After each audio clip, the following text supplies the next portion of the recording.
Hi viewers.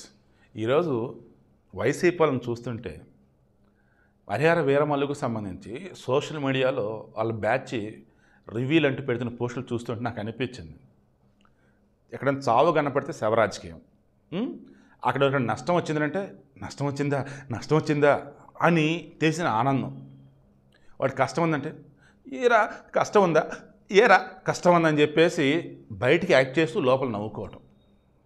అక్కడ ఏదైనా వినాశనం నాశనం జరిగిందా సీరియస్లీ అండి, నవ్వటం కాదు నేను చెప్తుంది. వాళ్ళు వైసీపీ వాళ్ళు ఎక్కడైనా ఉన్నారు అంటే, వాళ్ళు ఎక్కడైనా వచ్చారు అంటే మనకు కనపడేది మొత్తం ఇవే కనపడతాయి. ఈరోజు హరిహర వీరమల్లుకు సంబంధించి సోషల్ మీడియాలో కానీ రిమైనింగ్ మరికొన్ని చోట్ల అండ్ కొంతమంది ఫేమస్ ఛానల్స్ వెబ్సైట్లు కూడా మిక్స్డ్ టాక్ ఇస్తున్నాయి. కారణం ఫస్ట్ హాఫ్ సూపర్ ఉంది, ఏ సినిమా అయినా సెకండ్ హాఫ్ ప్రాణం, సెకండ్ హాఫ్ వచ్చేసి కొంచెం స్లో ఉంది, క్లైమాక్స్ మరలా ఎత్తుకుంది, క్లైమాక్స్ వచ్చేసి పవన్ కళ్యాణ్ చూసుకున్నాడు, సెకండ్ హాఫ్ వచ్చేసి మ్యాక్సిమం వచ్చేసి జ్యోతికృష్ణ ఏమరత్న కొడుకు చూసుకున్నాడు, ఫస్ట్ హాఫ్ మొత్తం డైరెక్టర్ క్రిష్ మాత్రం డైరెక్ట్ చేశాడు, దాంతో ఫస్ట్ హాఫ్ అద్భుతం ఉంది, సెకండ్ హాఫ్ కొంచెం స్లో అయింది.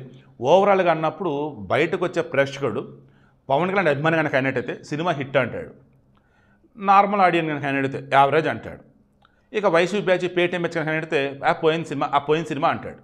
అలా ఈరోజు సోషల్ మీడియా కనిపిస్తూ ఉంది. దానికి తోడు నాకు ఇది వెనకాల కనపడింది, నిజంగా నవ్వు వచ్చింది. లేపి మరీ తన్నించుకోవటం కాకపోతే ఏంటండి, మా వాళ్ళు చూస్తేనే ఏ సినిమాని హిట్ అయిద్దని చెప్పేసి ఈ వైసీపీ ప్రగల్భాలు పలుకుతూ ఉంటారు.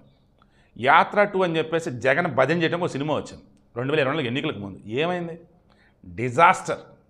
నాకు బాగా గుర్తు, వైసీపీలో ఎవరైతే పోటీ చేస్తున్నారో వాళ్ళ చేత ఈ సినిమా టికెట్ కొనిపించి మరి సినిమా మన చేత చూపించండి అన్నా సరే ఎవరు చూడాల. వామ్మో వద్దు బాబోయ్ పరిగెట్టేశారు. అంత వరస్ట్గా ఉందండి సినిమా. నాకు తెలిసి 2019 ఎన్నికలకు ముందు వస్తే మేబీ హిట్ అయ్యేదాం, ఎందుకంటే జగన్ పరిపాలన ఎలా ఉండిద్ది ఏంటనేది క్లారిటీ లేదు కదా అప్పుడు, అందుకే గెలిపించారు. బట్ మనోడు పరిపాలన ఎలా ఉండిద్ది, మనోడు భాష ఎలా ఉండిద్ది, మనోడు వ్యవహారశాల ఎలా మొత్తం చూశారు కదా. దాంతో అతను పొగుడుతూ ఎవరన్నా చెప్పిన సినిమా తీసిన ఎవరు చూడలేదు. ఇంకా మరలా చెప్తే గుర్తుంచుకోండి, లైఫ్లో జగన్ అధికారంలోకి రాలేడు, లైఫ్లో వైసీపీకి అధికారంలో ఉండదు, ఉంటే టీడీపీ లేదా జనసేన లేదా బీజేపీతో కలిపి జనసేన, లేదన్నప్పుడు మధ్యలో ఏదైనా అద్భుతం జరిగితే కాంగ్రెస్ అయినా ముందుకు రావచ్చేమో కానీ వైసీపీగా రాదు. ఇక పవన్ కళ్యాణ్ ఆల్రెడీ క్లారిటీ ఇచ్చాడు, మరో 20 ఏళ్ళు కూటమి మాత్రం ఉంటుంది, మేము ప్రభుత్వాన్ని ఎట్టి పరిస్థితిలో కూడా ప్రజలకు చేరువుగా ఉంచుతాం తప్ప ఎవరో చేతుల్లో పెట్టేసి మనల అభివృద్ధిని అతలాకుతలం చేసుకుంటే మాదైతే ఉండదని చెప్పేశాడు. సో వీడికి మెయిన్ ఇంట్రెస్ట్ ఏంటంటే, మేము చూస్తేనే, మేము చేస్తేనే, మేము వస్తేనే బ్యాచ్ అంతా కూడా వాళ్ళకి సంబంధించింది ఏది కూడా సవ్యంగా చేసుకోలేరు. మిగతా విషయంలో మాత్రం ఏలు పెట్టి గెలుగుతూ ఉంటారు, మా వాళ్ళే మాదే అని. ఏమైంది యాత్ర 2 నెల్లూరు ఉంటాడు వెంకటరమణ రెడ్డి ఎవరు, ఏమైందిరా అంటాడు కదా.